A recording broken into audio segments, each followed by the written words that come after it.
So this morning, my Dhamma friends, we received an empowerment, and now the empowerment belongs to the secret mantra path of the Buddha's teachings. But then, now in general, what really is the purpose of the Buddha's teachings? The Buddha himself had said, completely tame your own mind. This is the Buddha's teachings. So we need to find ways to tame our own mind and to attain enlightenment in that way.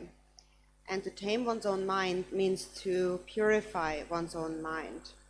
And by purifying one's own mind, then ultimately one must realize that one's own mind is the Buddha. And you already possess Buddha nature, which is the cause of Buddhahood. And the Buddha had said that I have shown you the method that leads to realizing that.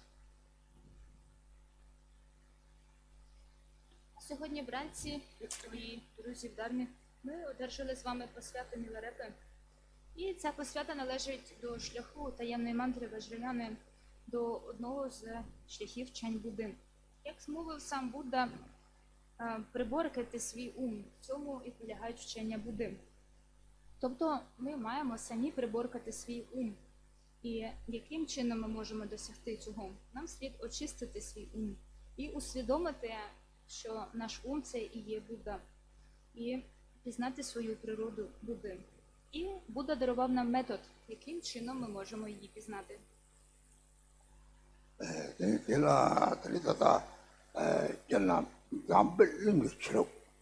남반나서 요리 제 삼지 능 세부 골라 이제 능 다루기 와서 이 강을 지나 따와 집어서 고대지의 매력대 이런 밥 이 하고들로 따와지 강을 지 오 고대여 뒤로 마보를 그러니까 고반 성구 요리 로아를 쪽 저기 맞아서 돌아서 번역돼 요리 시와르라도 총아 요까지 줬다던 장내봐 이 장내봐 요리 저 망보던 성구 요리 이 상지 때문에 샘지가 적리는 일이잖아 오 속차를 세우려 요리 거기 대다고 나지 밑에 망도 따고 요리 사지를 세부대로 또는 거기가 샘시가 적리지 여러분 사지 생기냐 적리지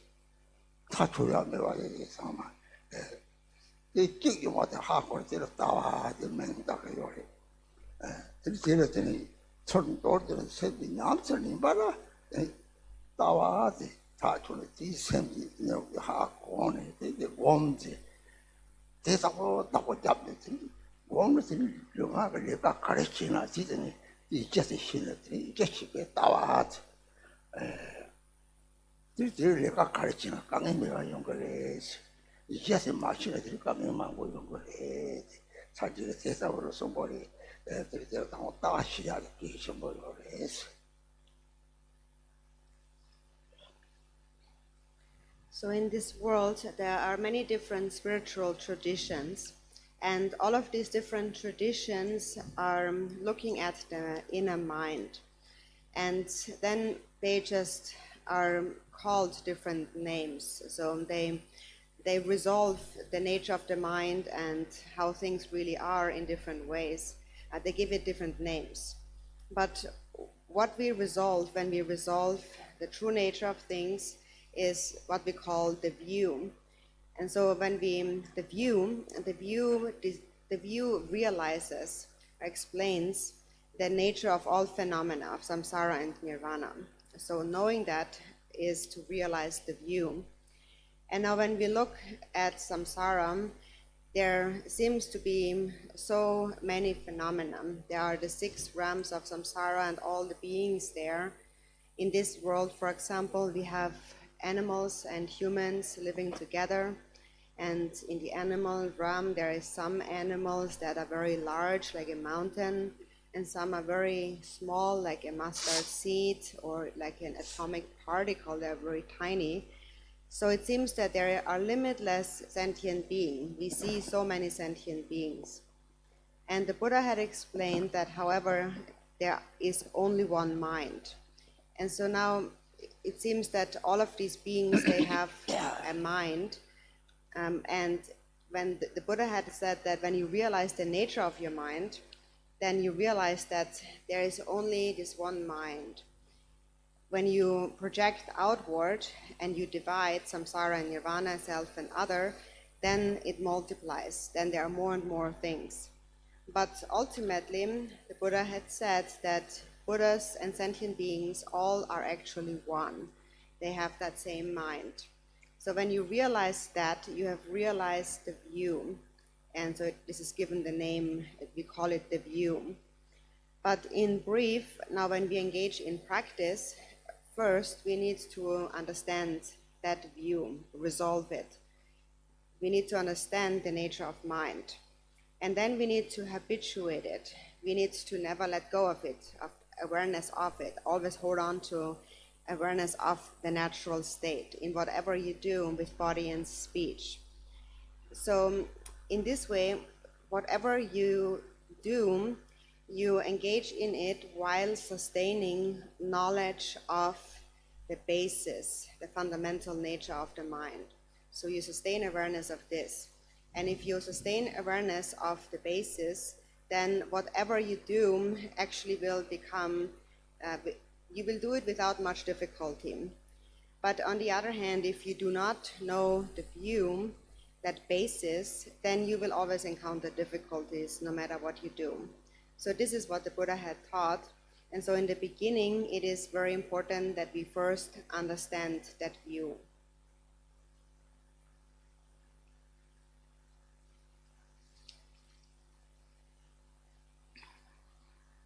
світі існує багато різних духовних традицій. І всі ці духовні традиції, вони присвячують себе тому, що вони вивчають, розглядають ум, дивляться на цей ум.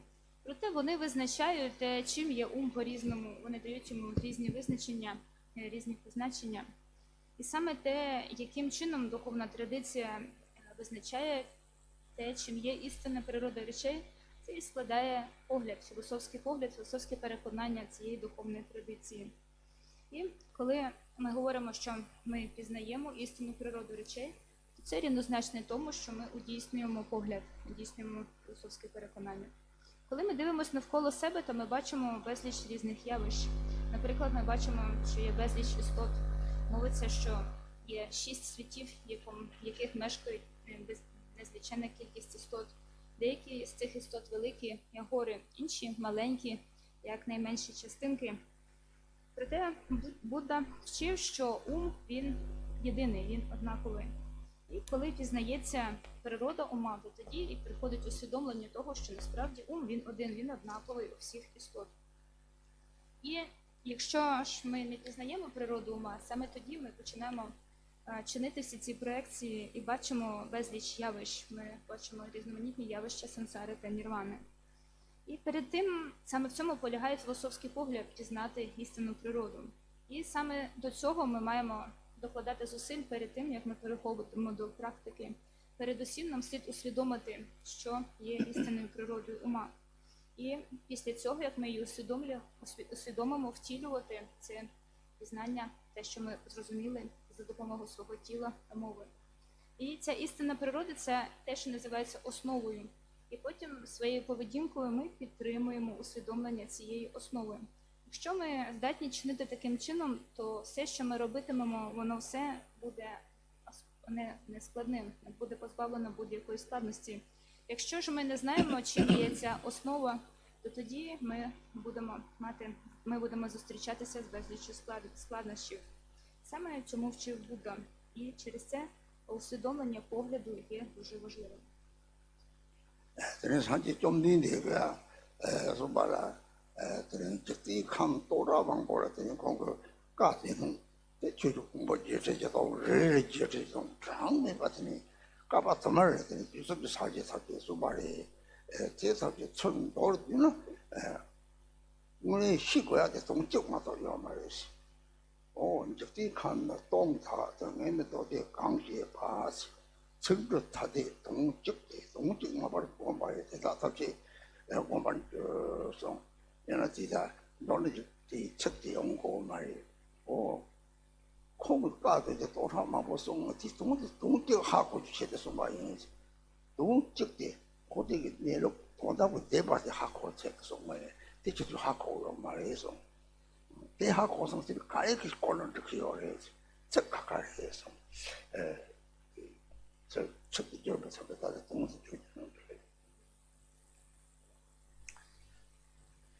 So the Buddha himself had said that he had taught the Dharma extensively in thousands of world systems, and where he taught them various sutras and the various teachings, the 84,000 teachings, and each of these 84,000 has an 84,000-fold division and so on. And so in a similar way, all the Buddhas of the 3 times taught the Dharma endlessly throughout many kalpas, many aeons. But in brief, there's just one thing that needs to be understood. And that is what the Buddha said in that quote, in that one sutra. And he said that although in 1,000 world systems I have taught them Dharma extensively, while the words are distinct, the meaning is a single one. And if you practice that single meaning, it is like practicing all the teachings. So all of the countless teachings that the Buddha had taught, he taught in order to understand this one essential meaning. And that is the true nature of samsara and nirvana, the true nature of mind, the ultimate truth. And so that is, he said, one thing that you have not understood. And in order to understand that, he taught these many teachings. If you understand this one meaning, then you have understood everything. Even though words are distinct, the meaning is the same.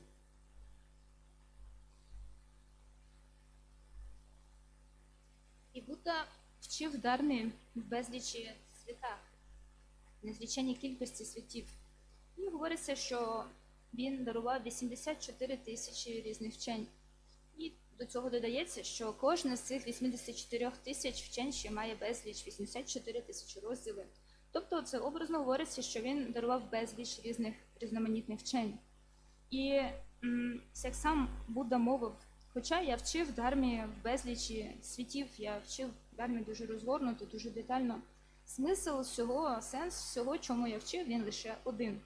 Якщо ви усвідомите це єдиний сенс, це єдиний смисл, то тоді ви затямите смисл вчень, усіх моїх вчень, всьому, чому я вчив. Тобто, в чому полягає цей один єдиний смисл? Це і є істинна природа речей. Це і є та абсолютна істина. Для того, щоб її, це єдине, пояснити, Будда дарував стільки різних вчень. Тобто слова всіх цих вчень, вони різняться, проте вони всі мають один єдиний смисл. До солі сумнотері тата 라리 소중한 성과 온다고 되봐. 저도 나와 사람들랑 그 셈지. 나와 셈서 타지. 셈지 도와 타지. 나와서 셈지 요래스. 거기요 셈지 요래스. 줄이 저기 지자들 받들은 제거랑이 이 말람다 딱와 많이 봐. 저번만 출다 그래서 맞아 버려서 참아. 그래서 종기 셈을 쳤다로 종기 셈 고는 것들이 다 인내와 연사도 나가다 하고는 지적과 상태들이 내 많이 봐. 통투고 열에 저마다 이 제일 띠니들이 초와 대화들 등이 대화를 거 보더니 샤. 이 등이는 것은 땅 이 제일 강에 등에서 오요 지금 내가 더니 저rum하고 차르더니 저희나들이 강에만 보고 거기 등에 지시사를 해서 동문에 지시소들이 거기 등에서 저마다 하고는 저 하나님 능매와 생포 제시매와 생포 내이 돌아대 하고 생이 도도 두고 사상 잘서 우리 생구들은 운에서 다 하고 들어 다 하고도 들이 생구제요가 하고들이 알게 동해질 거트고요 그래 호와를 거트고요 그래서 Now, according to the Sutra path, in the 37 Bodhisattva practices, it explains the ultimate truth in these words. Appearances are one's own mind, and so we need to understand that all appearances are one's own mind, and one's own mind in the end is empty. So all the appearances of samsara and nirvana, everything is created by the mind. And what is created, all these appearances, are compounded phenomena and therefore are impermanent. And they cannot last.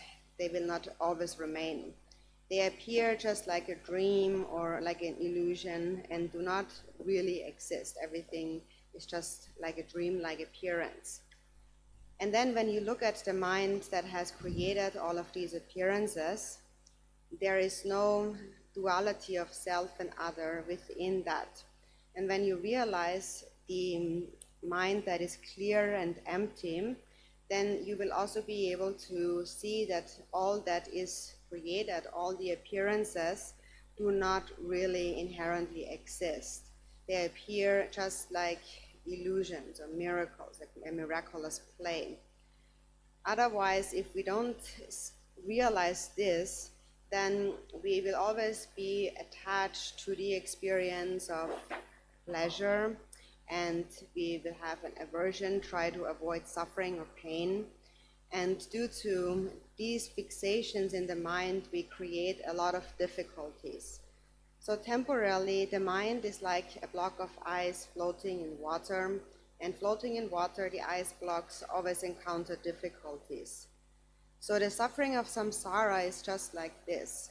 And if you know it, then you will see it all as an illusion, an illusory play.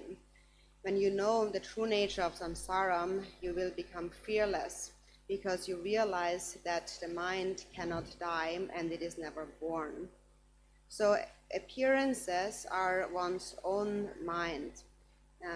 This is the view that we first need to understand. And if you realize this view, the nature of your own mind, then you can become free from suffering. You become free from samsara.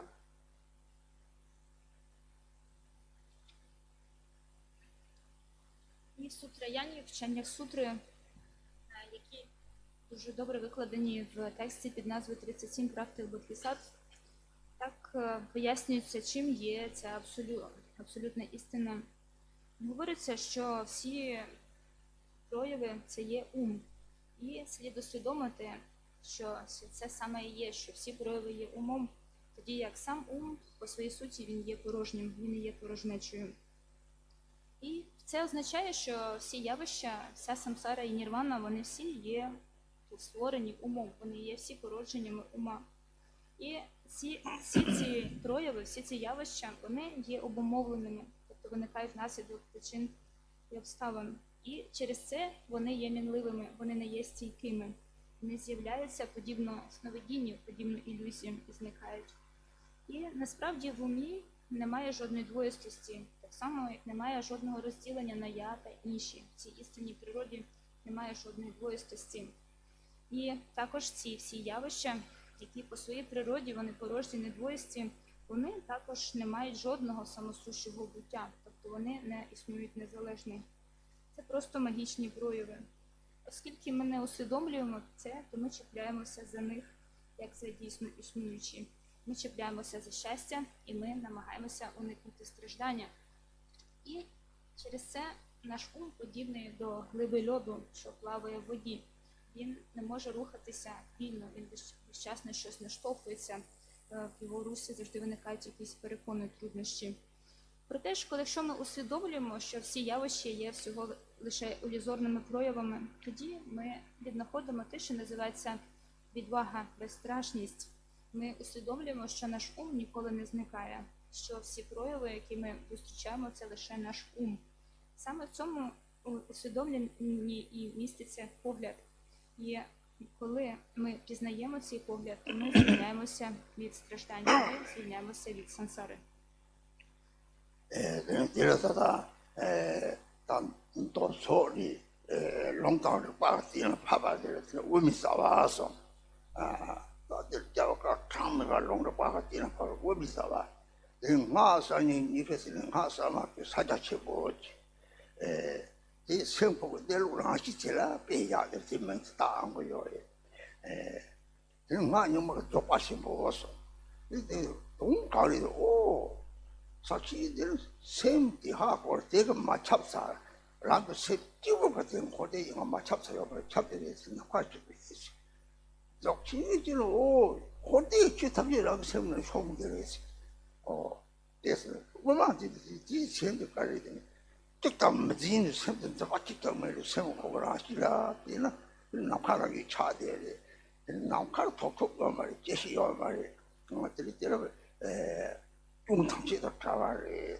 대답을 맹선 따요. 진짜 계속 송들이 맹치 보선을 동원해서 가라고 세고 내려고 하고 대축부를 맹선 딱요래.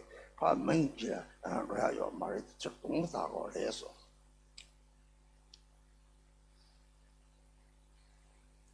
So according to the sutra path, the nature of the mind is resolved or realized through the scriptures, the textual tradition and logical reasoning, through the middle way or madhyamaka view. And there is much to it. There's a lot of scriptures and ways of reasoning about it. And in the tantric system, we have the old and the new tantric system. In the new tantric system, the nature of the mind is explained as mahamudra. So actually, here one is just speaking of the fundamental natural state of the mind, the nature of mind, and one gives it that name, mahamudra. And in the old tantric system, it is referred to as dzogchen. And so what is the meaning of this? Mahamudra explains it And in the Mahamudra teachings, it says that there is nothing whatsoever that is not pervaded by the mind. Everything, samsara and nirvana, is pervaded by the mind. And in Dzogchen, it is said, all phenomena of samsara and nirvana fit within the mind or are encompassed by the mind. And in the Madhyamaka, or the middle way school, it says that do not grasp at anything whatsoever and look at the natural state of your mind. And when you look at your mind, it becomes like space. And within space, there is no obstruction, and space is never born and it never dies. So the nature of mind is free of all faults. So it is given those three names, and Lord Jigten Sumgyen had said that even though it is given those three names, actually the nature of the mind cannot be given a name. What all of these three traditions are talking about is just the nature of the mind. And it is something that we should not follow in terms of names, but we must realize its meaning, its nature.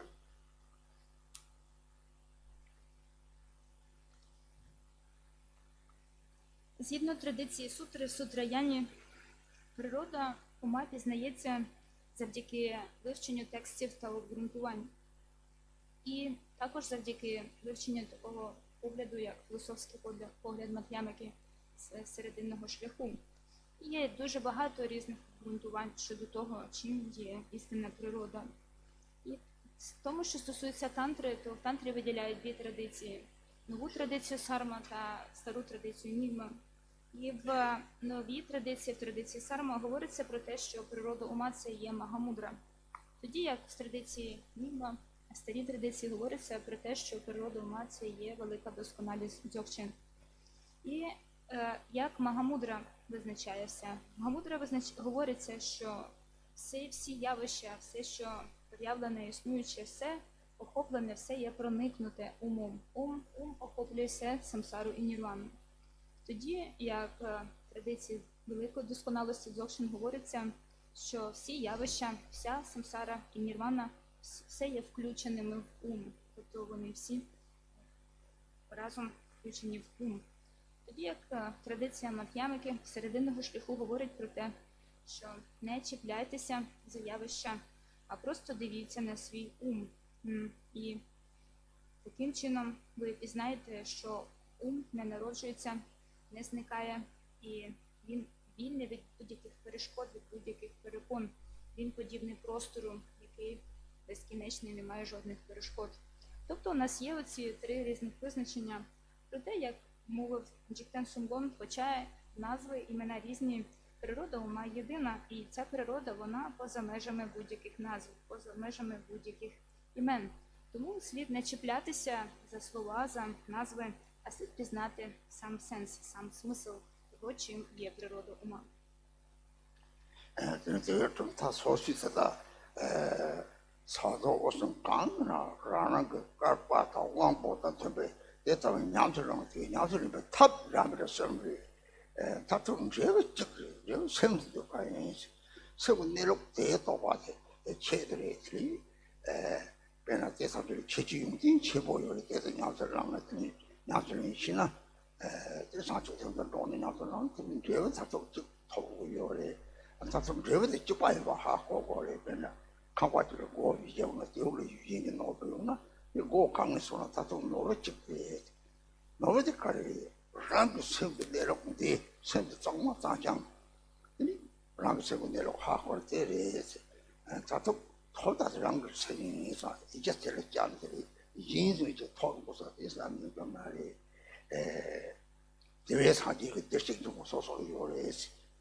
And so then we engage in practice, we follow any of these traditions of either Mahamudra, Dzogchen, or Madhyamaka according to our own karmic connection and our disposition, our capacity, and so on.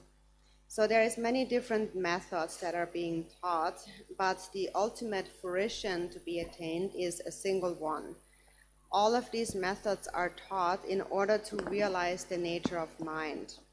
And if you know how to properly practice any of these three different kinds of traditions or ways of practicing on the basis of bodhicitta, then the fruition to be attained is a single one, and that's important to understand. For example, it is like having one house with 4 entrances, and inside the house you will find a wish-fulfilling jewel. So the jewel is a single one, and no matter what door you enter through, in the end you will find the same jewel. So the ultimate fruition is the same, and it is to realize the utterly pure, the completely pure nature of mind as it is.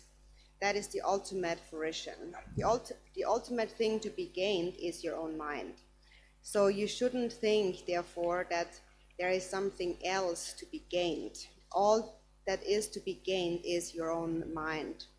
And the Buddha also said, all beings possess Buddha nature. That is the essence of awakening. It is your own mind. And so therefore, if you understand this basis, then whatever teacher you follow or whatever Dharma teaching you listen to, whatever you practice, everything will be easily understood.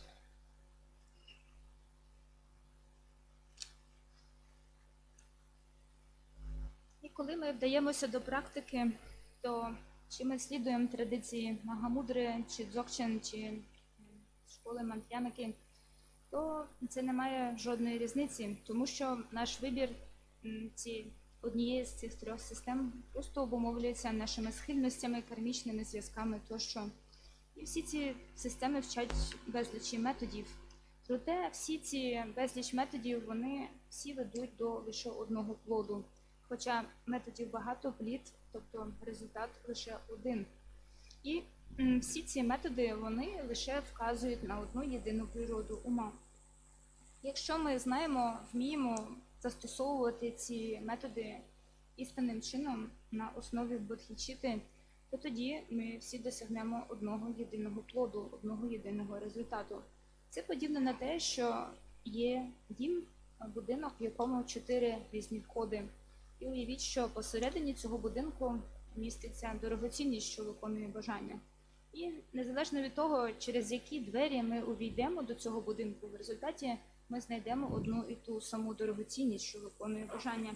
Тобто цей плід він один, цей плід єдиний.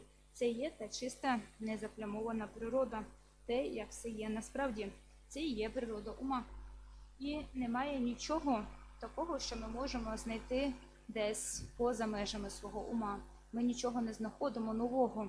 Все, що ми відкриваємо, це і є наш власний ум, те, що ми вже знаємо, те, що ми вже маємо. І в цьому міститься основа.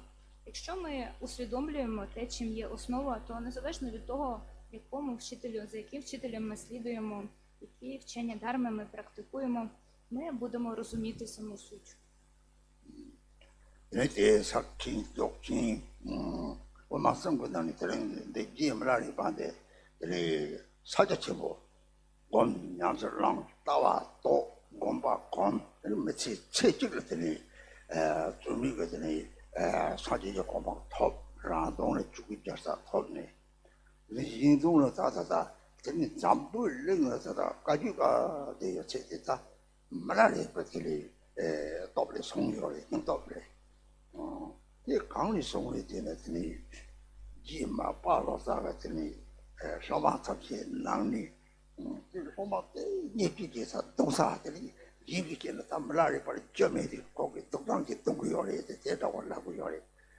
Миларепи 가와 찾아왔지.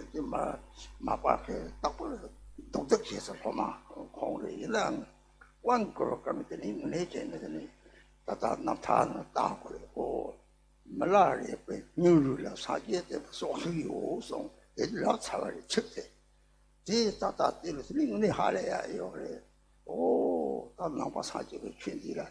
애들 라마디 하고야 다다 Mиларепи 사진 잡으려고 가지고 받은 데다가 사자식으로 오늘 저 잡으려는 가지고 와서 밥인다고 차를 다 사제 때 마시 와서 그래 이게 힘부지야 그래 대하고 그래 애들이 좀 마파게 소말이 저게 먹는 거래.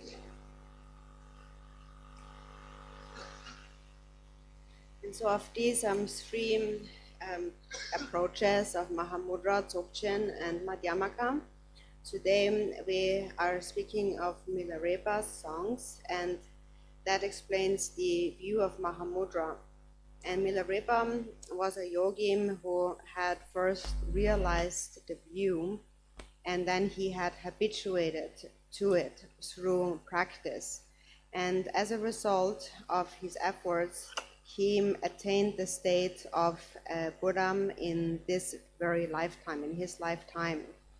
And having attained enlightenment, he attained the kingdom of the Dharmakaya for his own sake. And then for the sake of others, nowadays still in this world, the Kagyü lineage that has spread in this world really has spread due to Milarepa. It was due to the great courage and determination of Milarepa. Actually, so in the past, before attaining enlightenment, Milarepa was a disciple of Marpa, and Marpa had various disciples, and among those disciples, Milarepa was the one who was humiliated by everyone and who was beaten and abused. So he actually endured the ultimate hardship. And so even though he was the disciple to be humiliated and beaten, when Marpa then once conferred empowerment upon his disciples, he said that it is due to Milarepa's courage that the Buddha's teachings possess now a life force stream. And at that time already, he knew that. He knew that through Milarepa, the teachings are going to be sustained. They will spread. So it is quite amazing that he actually knew that at that time. And now we can see in this world, it is really Milarepa that has sustained the Kagyü lineage. It is Milarepa that we follow, and it is his name that has made the Kagyü lineage renowned throughout the world. It is due to his realization of the view of Mahamudra. So now Milarepa really is like the kind of the banner, the victory banner of the Kagyü lineage. And you can read about that in his life story, and this particular story, his words of Marpa, can also be found in the songs of realization of Milarepa. So by reading that, you can really understand more and learn more about his qualities.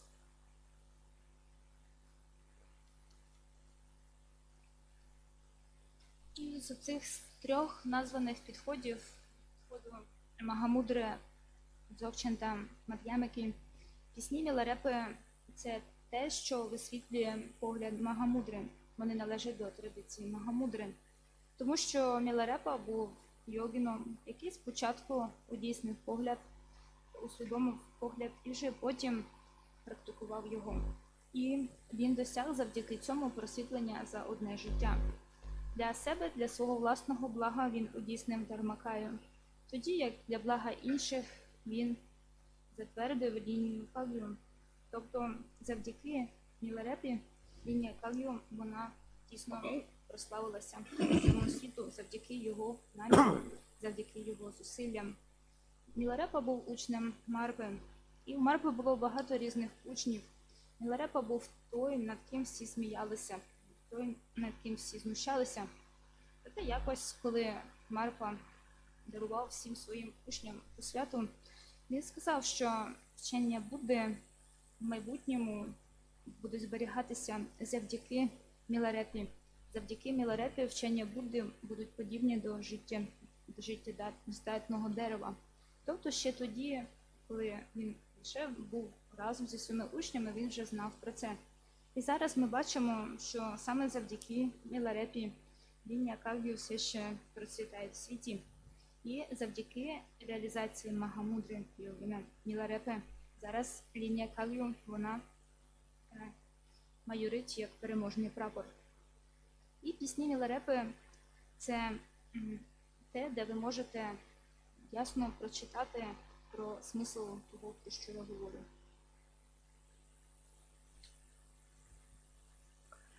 대마제는 말하는 콩나이키야 양수 용발이 강리 바꾸 가다야는 폭발하더니 콩 까지는 멈정이 잡고갑서 되니 바꾸 잡고 그랬지 콩나 사천이 콩대 빠지 이 잡고 되겠지 그렇게 된지시 소리 그냥 상황에 그냥 때문에 그냥 되게 되니 다치랑 내가 별강에 됐다고 참 잡고 있는 쇼도 저 가와 좋아서 집에 저 약합니다.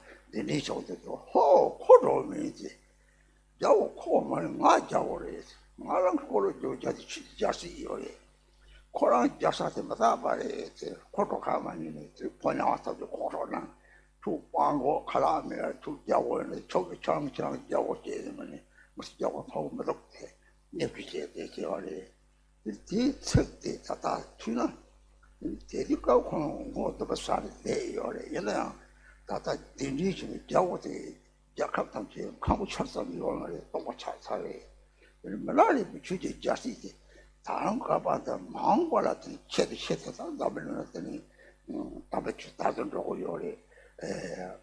당시에 나네더니 나시 그들이 다다가 로기더니 다기는 다던 거지. 예사들이 문에 말할 비자시 취지 자시리 사지시 바카와타나 때 취지 자시시 바데 세서가 자치 버해 내가 때는 시기 자시데 마사 파인 바다 취지 자시들이 다다 또 마사지 좀 내게 취지 자시는데 다른 나버는 나타오 네 내가 생긴 상태를 피바다 때라 나타오 또반 때렸더니 나 마사지 받게 봐라 대 마사고도 계속 봐 이시 듣게서 가더니 용거리 했지. And then actually also Milarepa himself had actually also said similar things. Also you can find it in his life story. There was one time when he was staying somewhere in a cave in Nepal. There was this king Kataya of Nepal who heard about Milarepa's story, and he was quite amazed, and he developed devotion, and he wanted to meet him.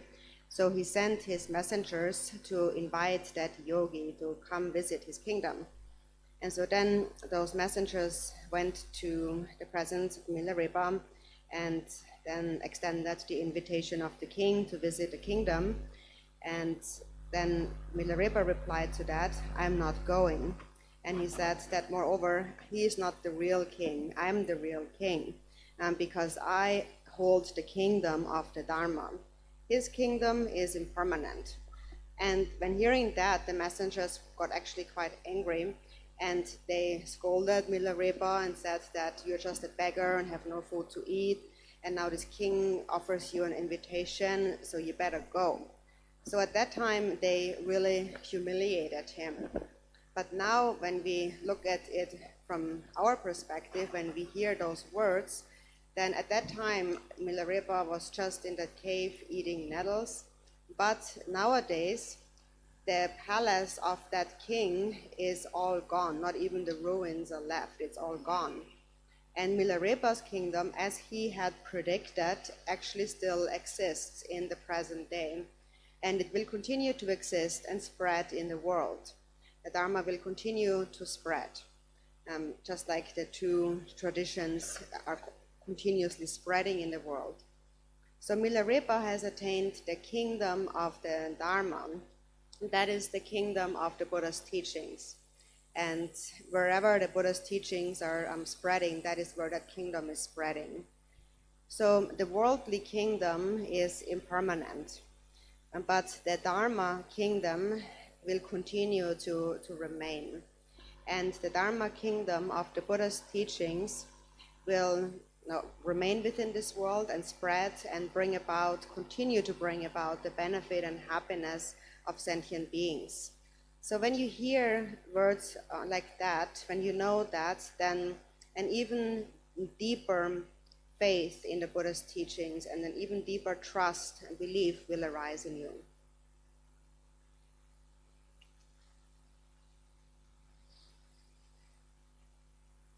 І про подібні речі ви також можете прочитати в історії життя йогіна Міларепи.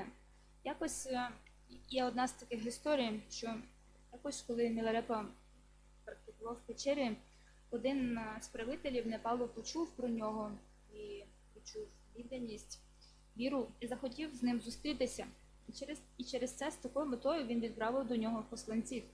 Коли ці посланці прийшли до Міларепи в його печеру і запросили його прийти до цього королівства, царства, відвідати його, то Міларепа відповів: «Ні, я не піду, тому що цей цар, ваш цар, не справжній цар, я є справжній правитель, справжній володар, справжній цар, оскільки я володію царством Дхарми, і ваше царство тимчасове, воно зникне». На це посланці, вони дуже засмутилися, образилися, вони почали принижувати Міларепу, казати, що ти жебрак, тобі тебе взагалі немає чого їсти, як ти можеш говорити, що ти є таким царем. Проте насправді, коли ми дивимося на це все, звичайно, в той час, коли відбулася ця зустріч, Міларепа просто був в печері і не мав жодної їжі, окрім кропиви. Проте те царство, правитель якого запрошував його до себе, зараз ми навіть і не знаємо про нього, воно зникло, безвісті зникло, тоді як царство Міларепи досі існує і буде існувати, процвітати в майбутньому. Тому що Міларепа досяг, удійснив царство Дхарми. І куди сягає Дхарма, туди сягає його царство, царство Дхарми. Царство Дхарми зберігається і процвітає, і буде процвітати в майбутньому на благо і щастя всіх істот. Коли ви чуєте подібні історії, то тоді ви можете зародити глибину віри.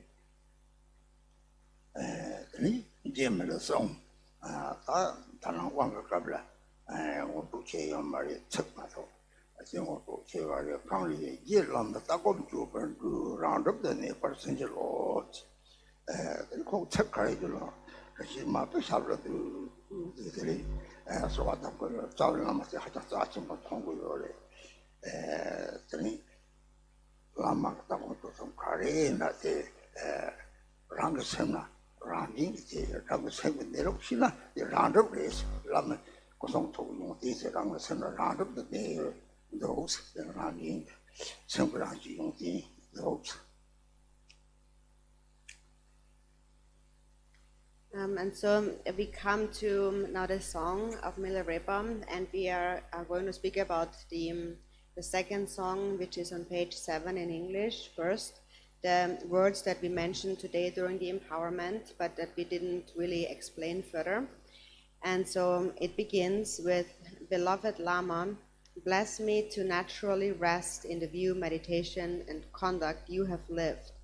So first, whenever he sings one of his songs, he first bows down to his guru, Marpa, considering the guru as most precious, and then actually recognizing ultimately that the guru is within one's own mind. When you realize the nature of your own mind, you realize that the qualities of the guru's body, speech, and mind are all actually present within your own mind. So the guru actually exists within one's own mind stream. So all of the qualities of the guru are actually the qualities of the natural state of the mind. Таким чином ми з вами переходимо до власної пісні Міларепи. Це пісня, яка називається «Троєсті тези сутності», що на сторінці 4 українського збірнику.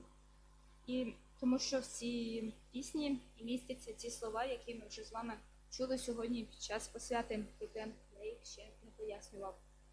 І перша строфа цієї пісні говорить: «Любий мій вчителю, благословіть спонтанно спочивати в чині погляду, медитації і дії». Ця строфа є характерною для всіх пісень Міларепи, тому що передусім він завжди вклоняється своєму гуру Марпі, тому що він вважає свого гуру найціннішим, найважливішим.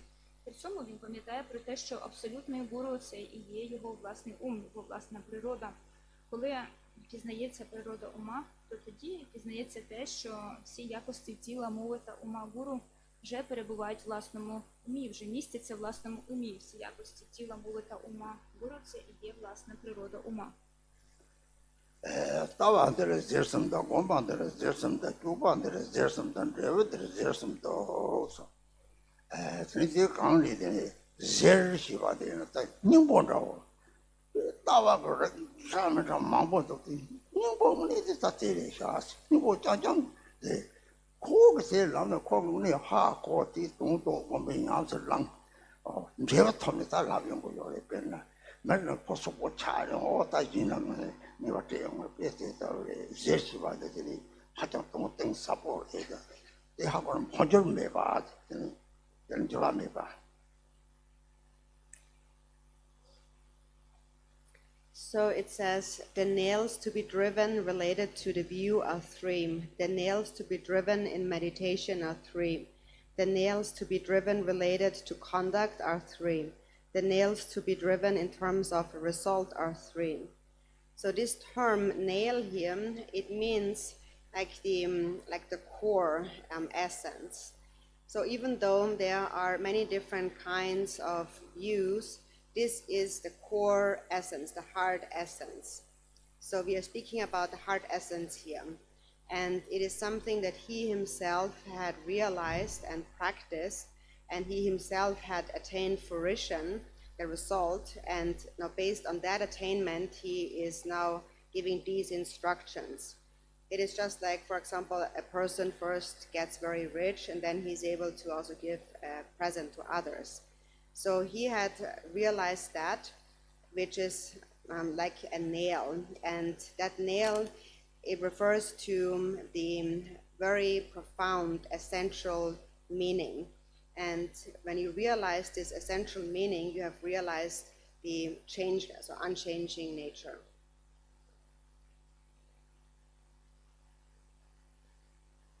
І ця пісня присвячена самій самої суті того, чим і є ця природа. Тобто це серце цієї природи. Це те, що пізнав сам Міларепа, те, що він практикував, і те, досвід переживання плоду, чого він досяг. І завдяки цьому переживанню, досягненню цього плоду, він потім міг дарувати це переживання, пояснення цього переживання іншим. Це схоже на те, коли якась дуже заможна людина може дарувати дарунки, давати щось іншим, тому що вона має це. Тибетською це називається серу, тобто це гвіздок, тобто це сама сутність, що і є тою суттю істинної природи, суттєві тези, як говориться в українському перекладі, саме те, що необхідно пізнати щодо цієї природи.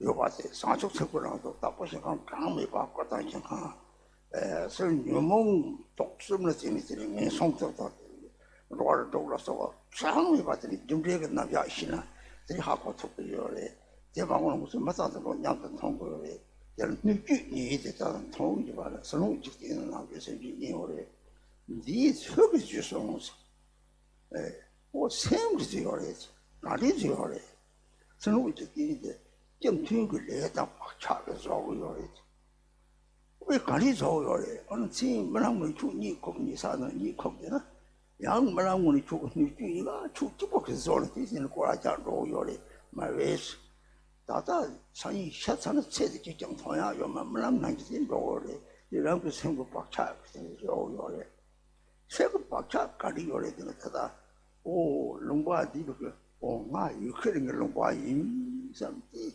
삼 박차 저 오마 시험에서 맹당 심말했더니 뒤지 박차데 제 집어지거든요 선우직들이 라비 그랬더니 차용고 요래 박차도 토고 인생신 차용을 나비 신기의 강사 글싱을 내겠다 맞다. 또 수는 지총 동에만 용태라서 가장 크신 게 레지와이 좀 이렇게 직사를 하고 인송 이제 송송발 때는 계산되는 나비아들이 맞다 좀 샘 직과 직장을 해야 됩니다. 속 좋아다 민들라서 같은 레그 남에게 자주 찾아서 좀 땅이 샘이야 이제 나시 샘들이 다 되나 어떻게 민의 샘이야 And then it says, to describe the nails that go with view, the stream, all life's appearances being a factor of mind. So all life's appearances, that is, everything that appears and exists. And so what appears to us in this life, what we can see, is humans and animals. If you really understand the teachings on karma, cause and effect, then we also learn that there are many more beings. There are beings with bodies, beings without bodies. There are the beings of the three planes of samsaric existence, the three worlds. And then also there are the manifestations of bodhicitta, the limitless pure lands and enlightened forms and so forth. And then as a manifestation of the afflictions, the three poisons and so forth, there is the appearance of the sentient beings in the 6 realms of samsara, and they are limitless. So that is something you can understand if you understand the teachings on karma, cause and effect. If not, then all you can see for now are humans and animals. So in any case, we have all these appearances and everything that appears and exists. There is the universe and there is the sentient beings within that universe. So who has created all of that? All of that was created by the mind. And then how did the mind do that? How did it create everything? The outer universe, the outer world, is said to be created through the collective karmas and imprints of beings. So how does that work? For example, when you're sleeping, lying in your bed asleep, you're having a dream. And in that dream, you are creating your own world and your own sentient beings, and you're going around in that world. You do that, right, in your dreams. So that is the same with the outer universe. It is created just like that, by the collective imprints and karmas that we have created. And after you have died, none of it will remain to be seen. All the appearances of this life will completely disappear, just like a dream, and we continue on into another dream-like state that is created again by the karmic imprints within the mind. So the karmic imprints of this life, these collective imprints that we mentioned, is a collective perception of things, a collective perception of the world. For example, all of you perceive this country as Ukraine collectively. We all see it in the same way. So this is Ukraine, and then there's Russia, and so forth. We have a collective perception due to names and labels that we create. And so these names and labels that we create then naturally create the outer perceived world. And these habits, these habitual ways of thinking are very strong. So we hold them to be true fiercely. And so that is why we see things a certain way. And then there is the individual appearances within that collective karma. There is humans and there is animals and so forth. And these are the manifestations of the individual karmas that they have accumulated. So they have different degrees of merit, and as a result they experience various degrees of happiness and suffering. Lord Jigten Sumgön had said karma, the karmic ripening, is the momentary appearance of the inner thought, the inner state of mind. So when you understand the teachings on the cause and effect, then you understand the nature of all these appearances, humans and animals, that we can see. And the mind of all these beings is exactly the same. It is just that they appear in different shapes and forms, and they are very particular because of their very particular karmas that have been accumulated. So when you understand that, then you can really understand that everything that appears and exists, this entire universe and all beings are created by the mind.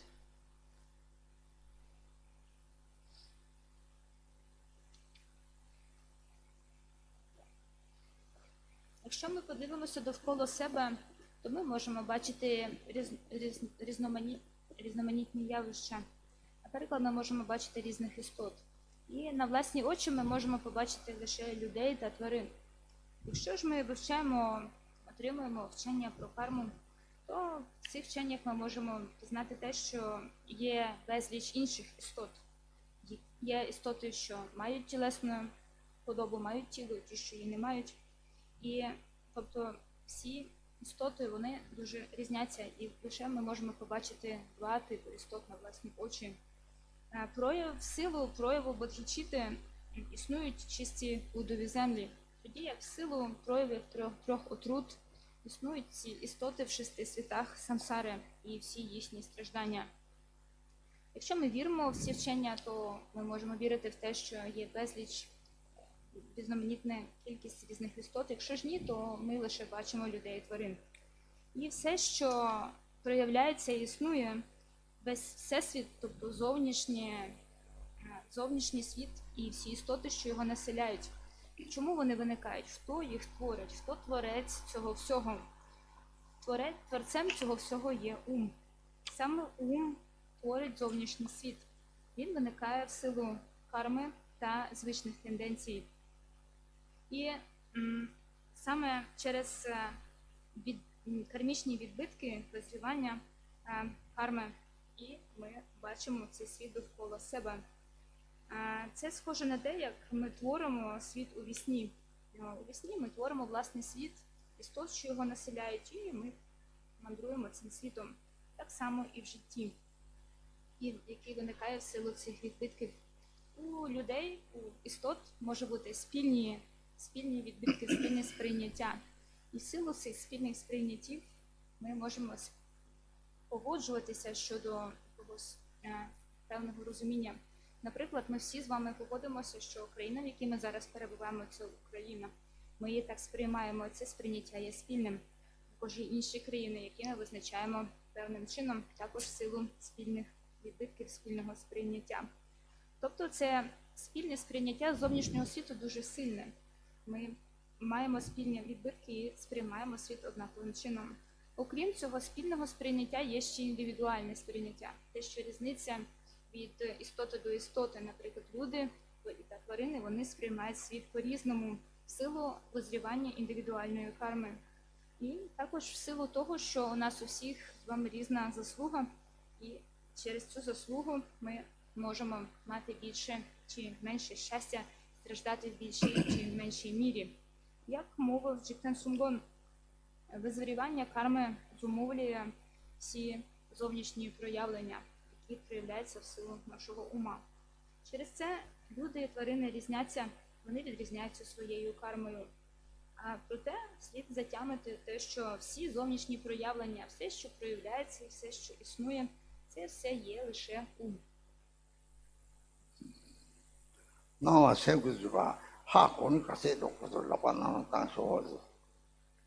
So how many of you understand that appearances are made by the mind? Can you raise your hand if you understand? Можете підняти руку ті з вас, хто усвідомлюють, що всі зовнішні прояви і явища є лише пороченням ума. Будь ласка, підніміть руку. Very good. Чудово.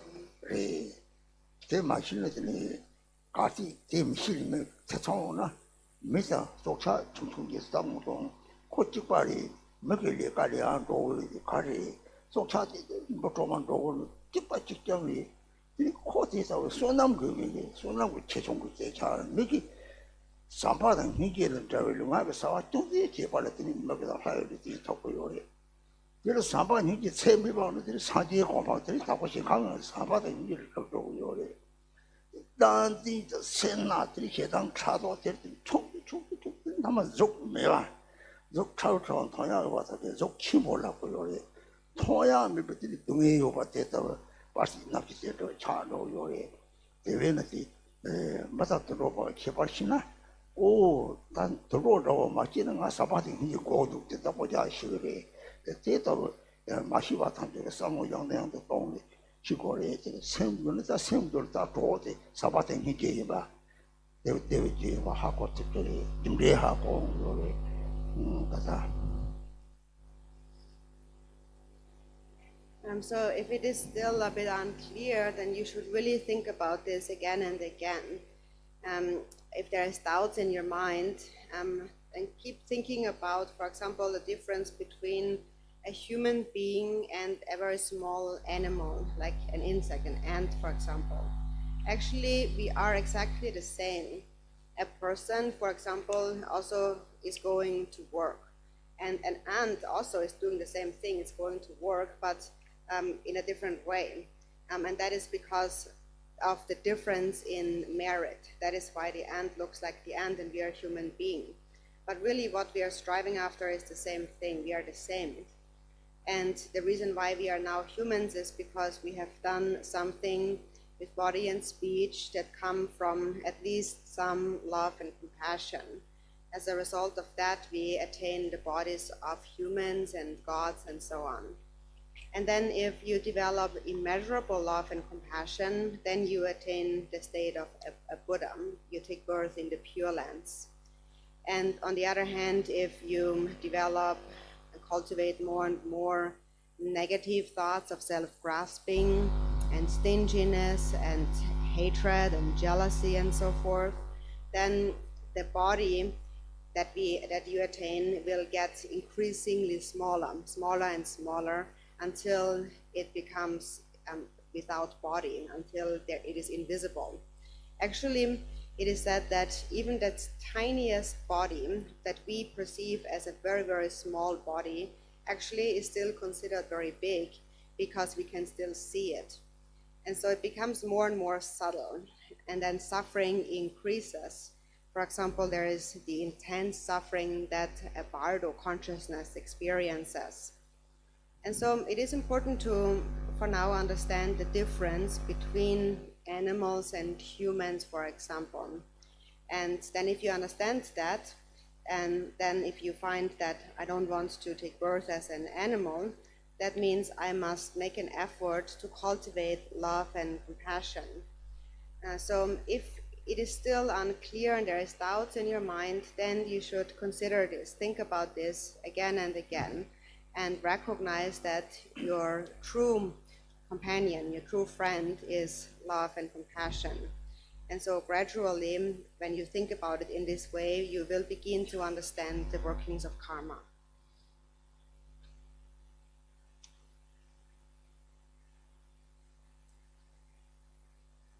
Якщо ви ще не затямили те, що всі прояви насправді є лише власним умом, то вам слід розмірковувати про це знову і знову, думати про це знову і знову.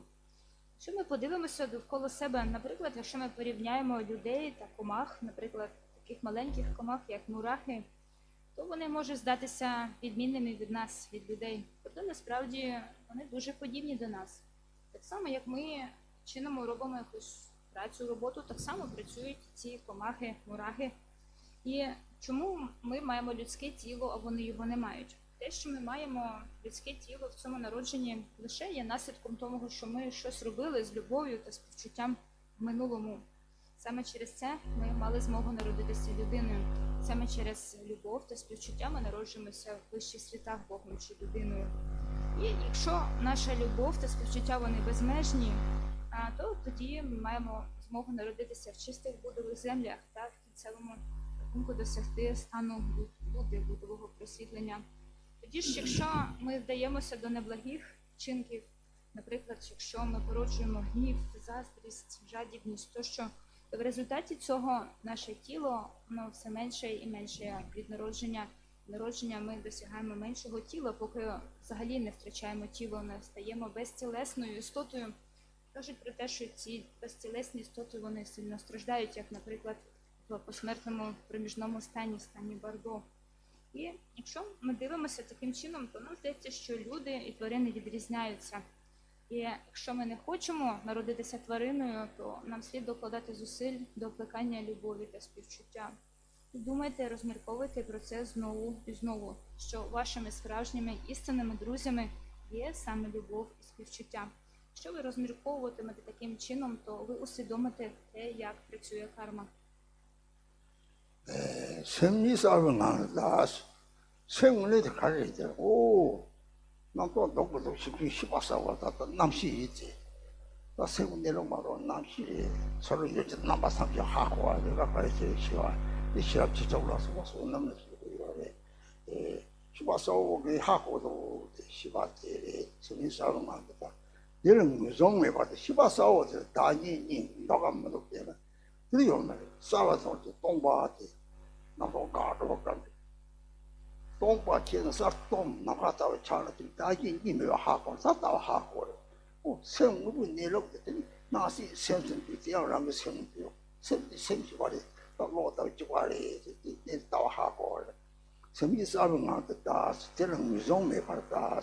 무성에 봤다 나가다가 차고.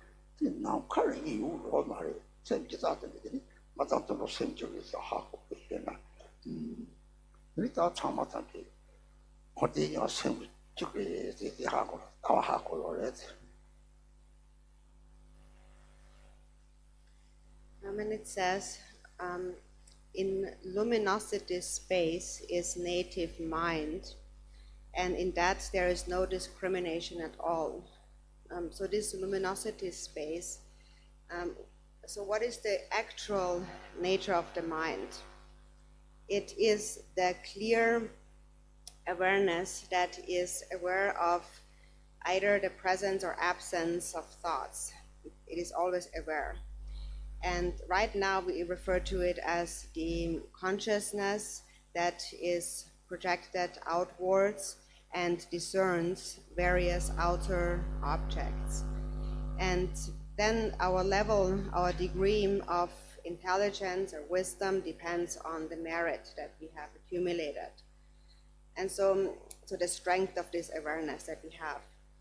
So this clear awareness that knows, that is aware and conscious, that awareness is this luminosity space, that is the nature of the mind. And it is unidentifiable, ungraspable. Which is meant here with there's no discrimination at all. So there's no discrimination between self and other within that state. It is clear and it is empty. When you look at the mind and all thoughts stop and you see the space like clear and empty nature, what you realize is that there is no duality between self and other. And when you realize that, you have realized the view. So that is the actual nature of the mind. So all appearances, everything that appears and exists is made by the mind, and this space of luminosity is the nature of mind. It is just like light energy. So that is the view. And it is unidentifiable, it is insubstantial, just like the sky. And that mind is the same mind in all beings, in humans and animals and so forth. And that mind is the mind of samsara and nirvana. So when you realize that samsara and nirvana is the basis of samsara and nirvana is this one mind, then you have really understood the view.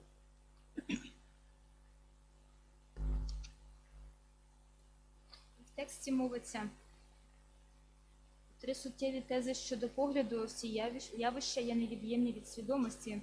Природа, істина свідомості є світосяйний простір, немає в ньому за що зачепитися.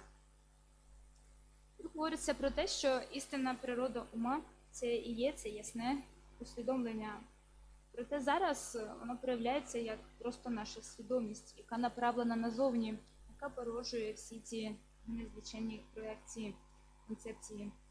І це про те, якщо ця свідомість, якщо вона є чистою, вона усвідомлює себе, то це і є природа ума. І говориться в тексті, що в цьому немає за що зачепитися. Тобто вона є за межами будь-яких концепцій, за яких ми могли би зачепитися. Вона є осяйною і порожньою по своїй суті. Вона подібна простору, осяйному простору, який є безмежним, в якому нема за що зачепитися. І в цьому просторі немає різниці, немає відмінності між я та інші.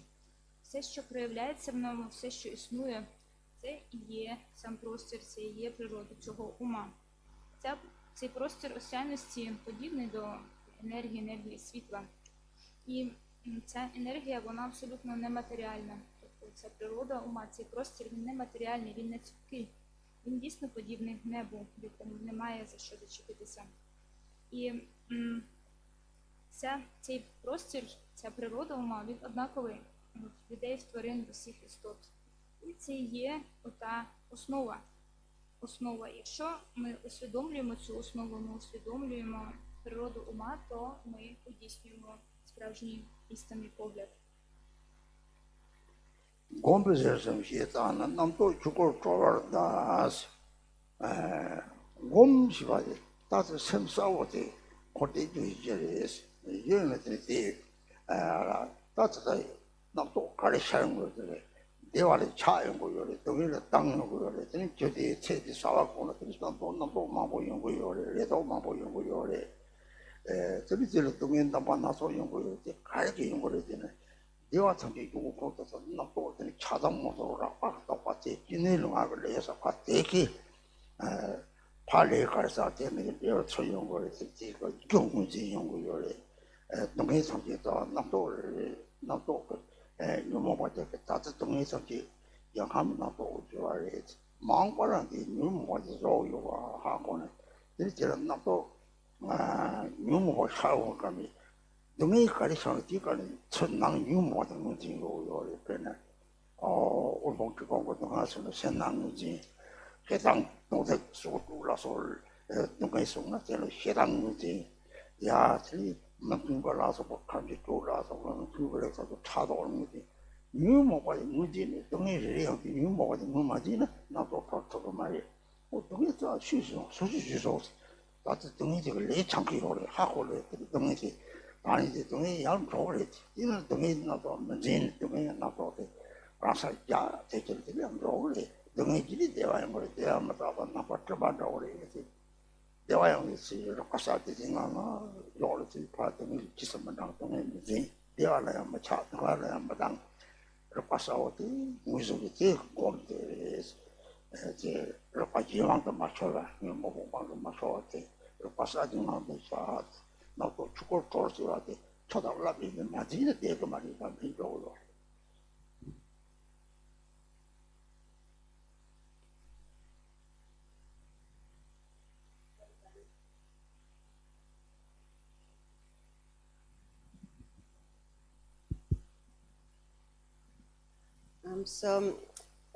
To describe the nails of meditation, the three, all thoughts in being Dharmakaya are free. So the nail of meditation, what is meditation? So first, the clear mind, we have said, is the basis of samsara and nirvana. And then what happens to ordinary beings, we develop many thoughts. And then we follow all these thoughts. We are attached to the experience of pleasure, of happiness, and we try to avoid suffering. And our entire life, all we think about is our worldly activities. So we develop an endless chain of thoughts all the time, many thoughts of hope and fear and so forth. And then we experience all sorts of suffering in this life. And why do we experience so much suffering? It is because of these afflictions in the mind. It is because of our attachment, our anger, our ignorance, our solid grasping at these afflictions, and our accumulation of karma. And whatever karma we have created, the result is ripening. So it's important to recognize the cause that has created it. The root of all suffering are the thoughts and the afflictions in the mind. All the suffering that you experience now in this life was created by your thoughts in previous lives. And all the suffering in the future will be created by your present afflictions. That is important to understand. And so then, whenever you experience something undesirable, any kind of problem, at that time it is important to recognize the affliction that corresponds that has created that difficulty. For example, if your difficulty is that you experience poverty and hunger and thirst, then you should recognize the affliction of stinginess or greed. Or if you're constantly abused and beaten and experience illness and so on, that is because of hatred, anger. Or if things just never go your way and there's a lot of hindrances, like you're being sued at court and so on, all of that is the result of jealousy. So it's important to always recognize the corresponding affliction to your problem. Because if you don't recognize it, you will not become liberated from these thoughts. And therefore, you will not become freed from your suffering. So who has created all of your suffering? You have created it yourself. And by experiencing it, you are purifying that karma. And it will not stay. Even though you suffer now, it will go away. So don't hold on to it in your mind. Don't grasp at it in your mind. Just let it be as it is, and it will go away on its own. It cannot last. And then again, there will be happiness, and that will also not stay. Everything is just like a cloud in the sky. So no matter what arises, be it happiness or suffering, let it be, and don't cling to it. Don't attach to it. So that is meditation. It is when you do not attach to the experience of happiness or pleasure, and when you do not try to avoid suffering. If you let everything be as it is, and if you do not allow your awareness to become controlled by those thoughts and afflictions arising, that is meditation. And so here it says, thoughts in being dharmakaya are free. So thoughts arise just like waves on water, and if you just let them be and do not follow them, they will not stay, and on their own they will subside, just like a wave on water.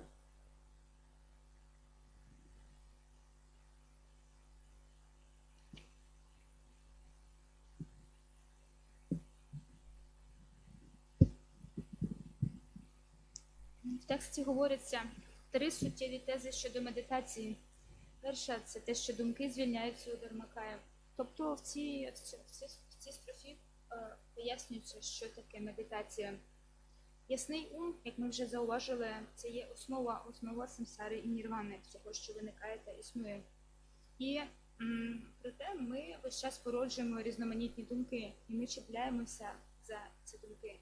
Ми чіпляємося за щастя, хочемо увіковічити це щастя, хочемо позбутися страждання. І саме з таким наміром, з таким прагненням ми вдаємося до різноманітної активності, чинимо різноманітні дії. І весь час безкінечно породжуємо цю вервицю думок. Одна думка слідує за іншою. І саме це і породжує страждання. В цьому полягає все наше страждання в нашому житті. Чому воно виникає? Воно виникає через затьмарення. І через чіпляння за ці затьмарення. Насправді, те, що відбувається, це визрівання карми. Що ж породжує всі ці страждання? Коренем всього страждання є саме неблагі думки, які ми породжували в минулому. Так само вся недоброчинність, всі неблагі думки, які ми породжуємо зараз, призведуть до страждання в майбутньому. І що саме викликає ці страждання? Нам слід дійсно розпізнати саме, які затьмарення призводять до якого страждання. Наприклад, якщо ми зараз з вами переживаємо голод чи спрагу, то це є наслідком того, що в минулому ми були жадібними, ми мали затьмарення жадібності. Наприклад, якщо ми переживаємо насильство, побиття тощо, то це є наслідком гніву, ненависті, які ми плекали в минулому. Якщо проти нас порушують якісь судові справи, нас переслідують, то це є наслідком того, що в минулому ми породжували заздрість. Тобто нам слід розпізнати, які саме затьмарення приводять до яких страждань. Тому що якщо ми розпізнаємо їх, то ми можемо звільнитися від них. І у нас виникає запитання, а хто ж творить всі ці страждання? Ми творимо їх самі. Ми самі їх творимо і потім переживаємо їхні наслідки. Тому нам не слід чіплятися за них. Нам просто слід лишити все, як є. Навіть якщо ми переживаємо страждання, нам не слід дуже сильно через це перейматися, тому що будь-яке страждання, воно теж є мінливим, воно є нетривалим, воно теж закінчиться і в результаті прийде щастя. Проте це щастя, знову ж таки, не буде тривалим, воно теж добіжить кінця, воно теж закінчиться. Всі наші переживання, чи то страждання, чи щастя, вони мінливі, вони пробігають, як хмари в небі, не залишаються. Через це не слід за них чіплятися. В цьому і полягає суть медитації. Не чіплятися за будь-які переживання, чи то щастя, чи то страждання. Просто залишити все таким, як воно є. І коли у нас є оце усвідомлення без чіпляння за все, що виникає, за все, що проявляється, то це і є суть того, що в тексті називається «думки звільняються у Дharmakaya».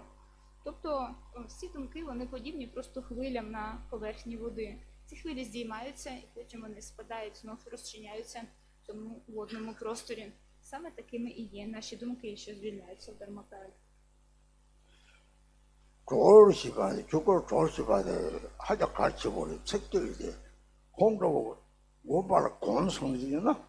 그래 쫄사고요. 그니, 유누부들이 남도 차라 참치 하고, 그래 초와찌와 사대들이 시와싸워 초와찌에서 하고 그랬더니 머리인들이 초와서 매화적으로 선대 초를 좀 챙겨서 챙을 서고 초와서 걸 돌들을 다리 시합 싸워지는 직장 매화 돌을 챙돌 대서 하고는 내 당보고 탐지는 유모고지 다다가 동네 탐지 유모고 지와요 하고 유모 지난다고 지를 들지가 시바싸워 초리 들이 유모고지 돌고 그래 제가 다분 친구의 바로 볼 나기 인생을 그게 말아 딱을 내가 당세가지고 그래 대지는 되게 다 제가 싶어서 다래 되게 잡다시를 지지 유모고 잡다 되게 그래 참아 유모고 보고 다지리 되게 돌카고요 제 마시가 토만 다기 이메 와서 딱 걸어 다기니야 말이야 싸우지 다기 무슨 받으라 별 책임 받을 나오는 책을 서로 포를 고소를 올라서 고소지 문제들이 고소지 문제 있고요. 야, 내가 책이지 동의의 문제 있고 문제 있으면 이 시바사고 제가 항상 걸었고요. 내가 뭐가 다기니요. 다기 이게 돌하고 대회는들이 바로 보니까 파마를 지금 유모가 되게 많이 넣고요. 바로 보고 누가 땅한테 내가 땅 걸려 내 장도를 제가 넘어지 돌로 나봐 나서 이 돌고에 뭐지 내가 뭐 내하고 요말이 돌스가 돌을 센터를 쳐와서 내가 맨날 며칠 갖다 두고 하잖아 통 쳐와가 내가 랑게 그 사적서만 남은 한 공부를 뒤도 정마다 좋아요 각하를 신들이 나서는 따와를 이렇게 나는 거기가 되는 거고요.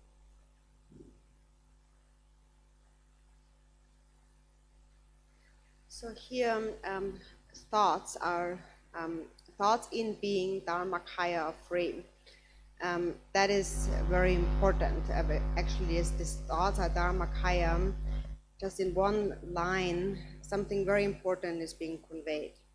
And that is, now when one habituates to the practice, then it becomes very easy to liberate thoughts. It really does become very easy. And so here, when one liberates thoughts, when one has habituated, one recognizes all thoughts and all afflictions, all emotions that arise, coarse and subtle.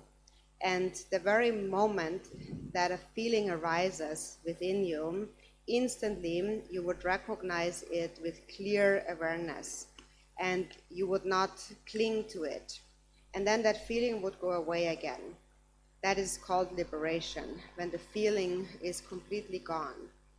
And then its opposite is bondage, and that is when the feeling remains. So liberation is that when your awareness is so clear, then anything can liberate any thought that arises. When awareness is very sharp, nothing that arises will remain. Everything is liberated. Nothing can bind this awareness. So that is, you need to clearly be able to discern between that and the difference between liberation and bondage. And so for a beginning practitioner, there are still many afflictions. And for a beginning practitioner, first should understand that all suffering is created by their own afflictions. So a beginning practitioner should feel fear of their own afflictions. So in the beginning, this is how we first develop clear awareness. It is by recognizing and developing some fear towards those afflictions. And then based on that, you have an ability to liberate those afflictions. So in the beginning, there still is a perception of self and other. And so therefore, if someone insults you, then you think, he is always doing that to me. He is always insulting me, offending me. And that is yourself, this concept of I. And when that I, this concept of this sense of an I is present, that I supports or backs up all the other afflictions.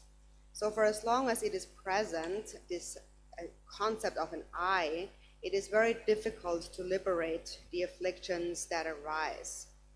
So only when you really have understood that self and other do not exist, when you really have understood non-duality, then you will not grasp at whatever arises. And then even if someone insults you, and even if anger arises, you will instantly recognize the anger. You will be able to recognize it, and you will be able to let it go. So awareness will be sharp, so you can recognize whatever arises. Happiness and suffering, anything is liberated instantly, any kind of feeling. But then in the beginning, for beginning practitioners, there still is a perception of self and other, a dualistic perception. And for as long as that is in place, it is very difficult to liberate the thoughts and the feelings that arise. So at that time, it is best to practice according to the bodhisattvas, and for example, to see the other person as a parent, and to recognize that that which actually causes harm is my own affliction, not really the other person. The harm caused by the other person is my karma, and through experiencing it, I'm purifying this karma. So there is many different ways of liberating the afflictions, but in the beginning, it is just not very easy. So liberation means that the feeling is completely gone. There is no residual feeling left behind. For example, if you had an argument with someone yesterday, and then you see them again today, there would be no negative feeling whatsoever, no feeling of that left behind. And a bodhisattva, for example, would see everyone as a family. So first, it is important to clearly see the difference of what is meant here with liberation and bondage, And clearly seeing that and then practicing with awareness, actually, even after just 1 month of practice, your meditation will increasingly improve.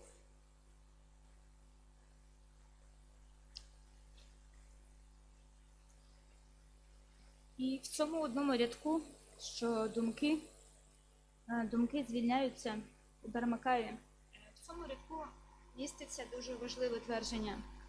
Твердження того, що думки і є Dharmakaya. Це дуже важливо, тому що якщо ми усвідомлюємо це, то нам дуже легко звільнити свої думки. Якщо ж ми не усвідомлюємо це, то тоді ми не звільняємо свої думки, ми чіпляємося за них. Ми чіпляємося за всі свої відчуття. Коли ми говоримо, що ми звільняємо свої відчуття, це означає, що вони зникають, не лишаючи жодного сліда. І звільнення таким чином, воно протилежним йому є зв'язаність або утримання, удержання.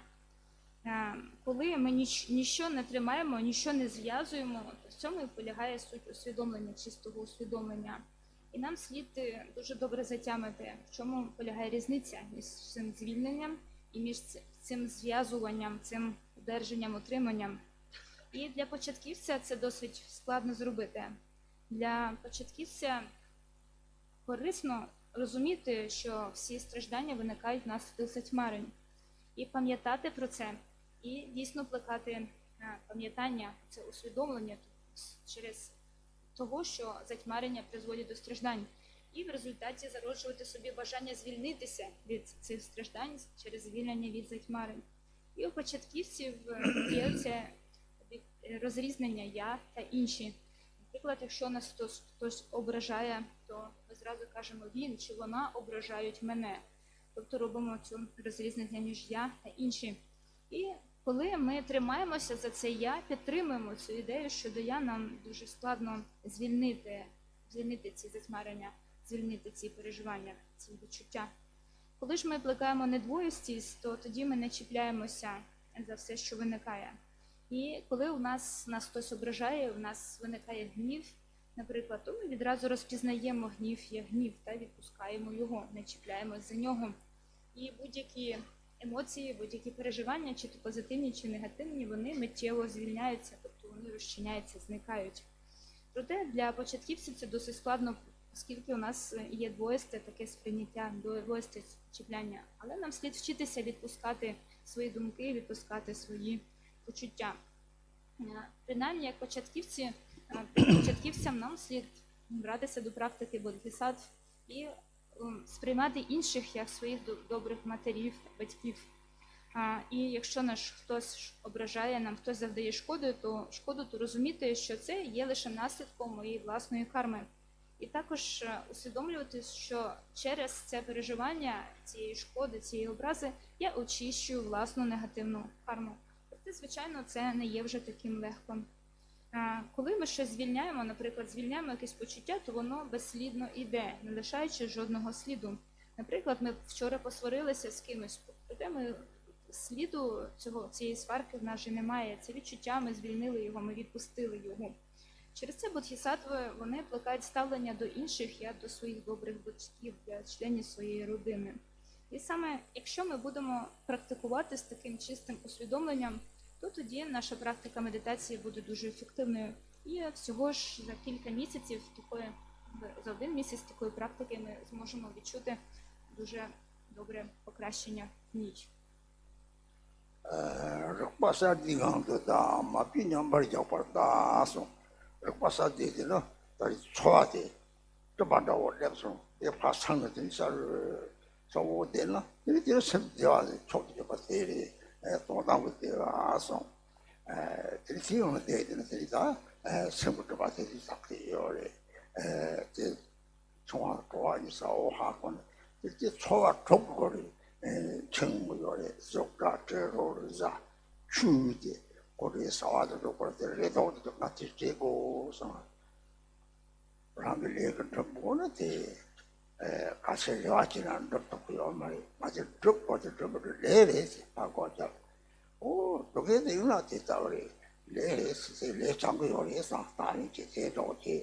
这什么不当杀地的Marpi yang berjaya de呢，这个手的能够错的，地方的嘛错吧，所以把人杀生这个嘞，你这不要不这这这那正常有，的开始不了嘞。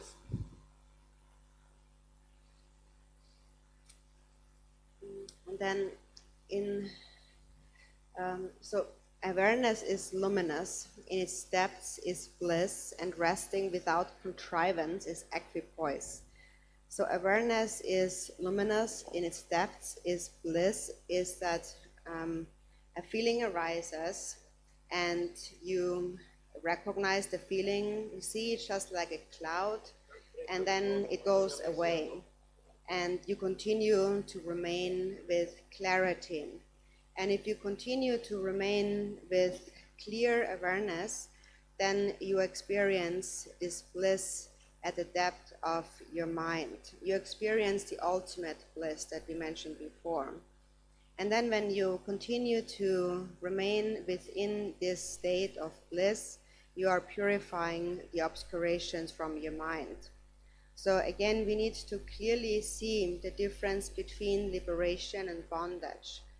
We are bound by the feelings that are generated due to the 6 sense consciousnesses coming into contact with various objects like form and sound, smell, touch, and taste, and within the mind, various feelings arise, and feelings, very subtle feelings even of hope and doubt and so forth.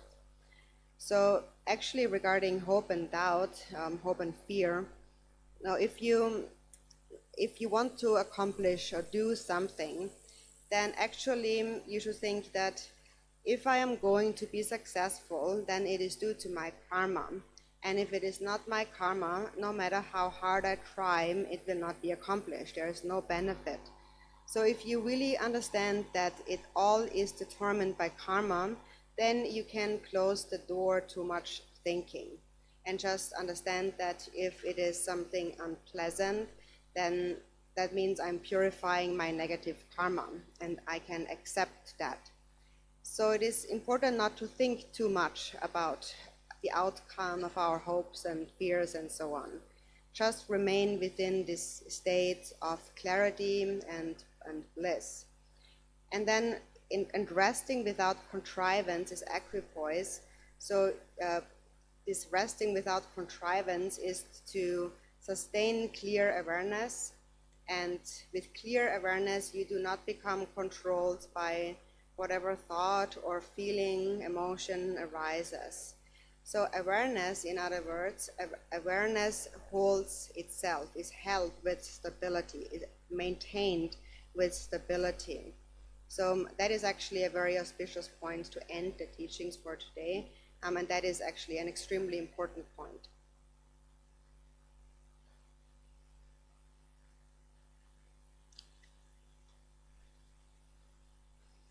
І далі в тексті говориться: це вища насолода ясного усвідомлення, ненадуманий стан розпізнання, це справжня рівновага медитації. Тобто тут говориться про те, чим є усвідомлення. Усвідомлення – це є дійсно розпізнання, що все, що виникає, чи то думки, чи почуття, що вони всі подібні до хмар в небі, вони виникають і йдуть. Ми усвідомлюємо їх, зауважуємо те, що вони виникають, і знову продовжуємо перебувати в цьому стані ясного, осяйного усвідомлення. І також завдяки цьому ми досягаємо переживання абсолютного блаженства. Коли ми перебуваємо в такому стані, то ми досягаємо очищення від усіх затьмарень. І знову ж таки дуже важливо розуміти різницю між тим, чим є звільнення і чим є зв'язування або удержання, утримання. Утримуємо ми все, що виникає, всі явища, які ми сприймаємо за допомогою 6 зібрань свідомості. Тобто це свідомість ока, носа, вуха, ментальна свідомість тощо.